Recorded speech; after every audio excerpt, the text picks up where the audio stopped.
ટીવાયના વિદ્યાર્થીઓ. ચંદ્રકાંત બક્ષી, જીવન અને કવન. ચંદ્રકાંત બક્ષી આપણા અતિશય લોકપ્રિય કહી શકાય એવા નવલકથાકાર, કોલમિસ્ટ, ઇતિહાસ લેખક, વાર્તાકાર, આ બધું જ. 20 ઓગસ્ટ 1932 પાલનપુરમાં જન્મ અને 25 માર્ચ 2006 અમદાવાદ ખાતે એમનું મૃત્યુ. એમના પત્ની બકુલા બક્ષી, રીવા બક્ષી એમની દીકરી, ગુજરાતી જૈન કુટુંબના કેશવલાલ બક્ષી અને ચંચળબેનના બીજા નંબરના દીકરા એટલે ચંદ્રકાંત બક્ષી. પ્રારંભનું શિક્ષણ પાલનપુર અને પછી કલકત્તામાં, જેમ મદુરાઈ પાલનપુર પ્રારંભિક શિક્ષણ દ્વારકા અને પછી કલકત્તા, એવું જ બક્ષીનું. બક્ષી મદુરાઈ અને શિવકુમાર જોશીની કલકત્તાની અંદર જામેલી જોડીની વાતો તમે ઘણી વાંચી પણ હશે. 1952માં કલકત્તાની સેન્ટ ઝેવિયર્સ કોલેજમાં બક્ષી BA થયા. 1956માં ત્યાં જ LLB અને 1963માં ઇતિહાસ અને રાજકારણ વિષય સાથે બક્ષી MA થયા.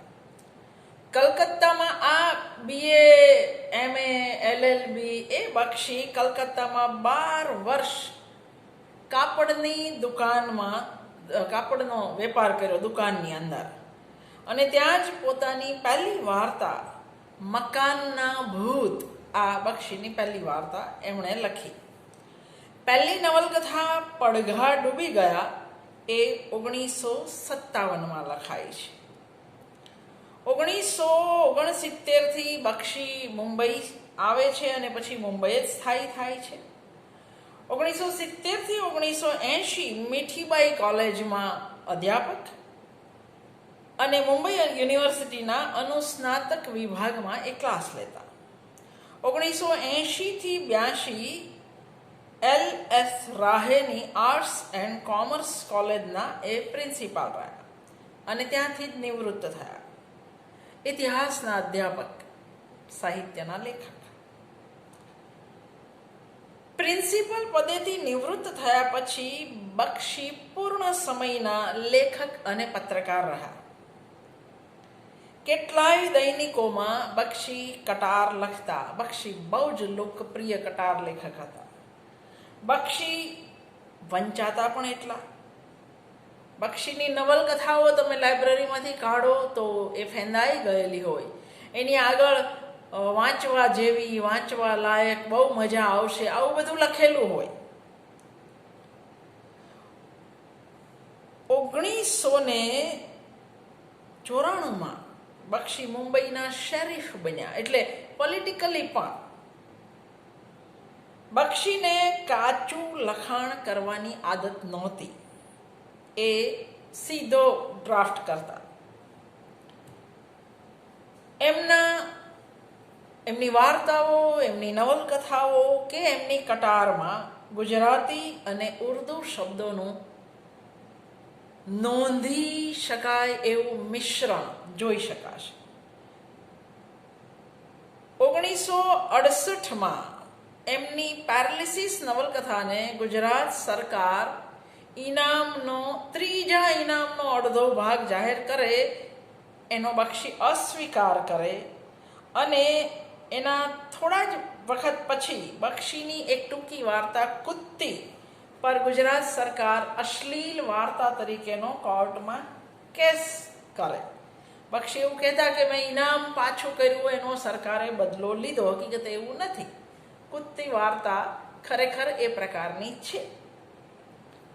સરકારે પછીથી બધા આરોપ પાછા ખેંચેલા, કારણ કે ડાયા લોકો વચ્ચે પડેલા. 1984માં મહાજાતિ ગુજરાતી માટે ગુજરાત સાહિત્ય અકાદમીએ ઇનામ આપ્યું, જે પણ બક્ષીએ સાભાર પરત કરેલું. જેટલા લોકો બક્ષીથી પરિચિત છે એ બક્ષીના અહમથી પણ પરિચિત હોય જ.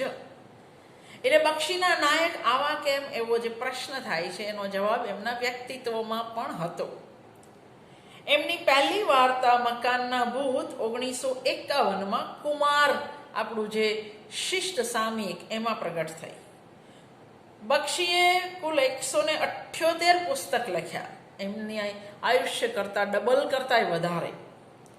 17 પુસ્તક ઇતિહાસ પર, 26 નવલકથાઓ, 15 ટૂંકી વાર્તાના સંગ્રહ, 6 રાજકારણ સંબંધી, 8 પ્રવાસ વર્ણન, 2 નાટક, 25 પ્રકીર્ણ એટલે જેમાં બધું જ આવી જાય, અને એમની આત્મકથા જે નવલકથાથી પણ રસાળ છે, બક્ષીનામા, 3 ભાગમાં. એમના અનેક પુસ્તકો હિન્દી, મરાઠી, અંગ્રેજીમાં પણ પ્રગટ થયા છે. બક્ષીની નવલકથાઓની એક યાદી કરવા જઈએ, આમ તો એમણે 26 નવલકથા લખી છે. તો 1957માં પડઘા ડૂબી ગયા, 59માં રોમા, 59માં જ એકલતાના કિનારા, 1963માં આકાર, 1965માં એક અને એક, 1967માં પેરાલિસિસ, જે કદાચ બક્ષીની ક્લાસિક ટેક્સ્ટ ગણાય છે, ઉત્તમ નવલકથા. જાતક કથા 1969, હનીમૂન 71, અયન વૃત્ત 72, લગ્નની આગલી રાતે 73, જિંદાની 74, સુરખાબ 74, આકાશે કહ્યું 75, રીફ મરીના 76, બાકી રાત 79, હથેળી પર બાદ બાકી 81, હું કોનારક શાહ 83, લીલી નસોમાં પાનખર 84, વંશ 86, પ્રિય નિકી 87, કોરસ 91, મારું નામ તારું નામ 95, સમકાલ 98. હું અત્યારે યાદી જોઉં છું ત્યારે મને લાગે છે કે બક્ષીની 26 નવલકથામાંથી લગભગ 15 નવલકથા મેં વાંચી છે.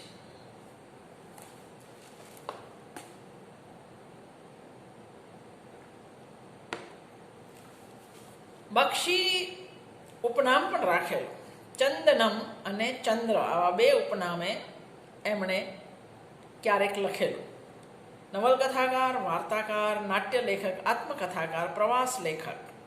એમના મહત્વના વાર્તા સંગ્રહ જોવા હોય તો 1958માં પ્યાર, 61માં એક સાંજની મુલાકાત, 65માં મીરા, 68માં મશાલ, 71માં ક્રમશઃ, 76માં પશ્ચિમ, નાટક 2 જ્યુથિકા 70ની અંદર અને પરાજય 76ની અંદર. આત્મકથા 1988માં બક્ષીનામા ભાગ 1, 2, 3. ઇતિહાસ અને સંસ્કૃતિ વિશે, રાજકારણ વિશે, જ્ઞાન વિજ્ઞાન શ્રેણી, પત્રકારત્વ, હિન્દુત્વ, આવું એમણે પુષ્કળ લખ્યું. ધર્મ કે નીતિના મૂલ્યોની મર્યાદા બક્ષીને કદી નહોતી નડી. જાતીય સંબંધો અને વિકારોનું અતિચિત્રણ એમનો આધુનિકતાનો અભિનિવેશ દર્શાવે છે.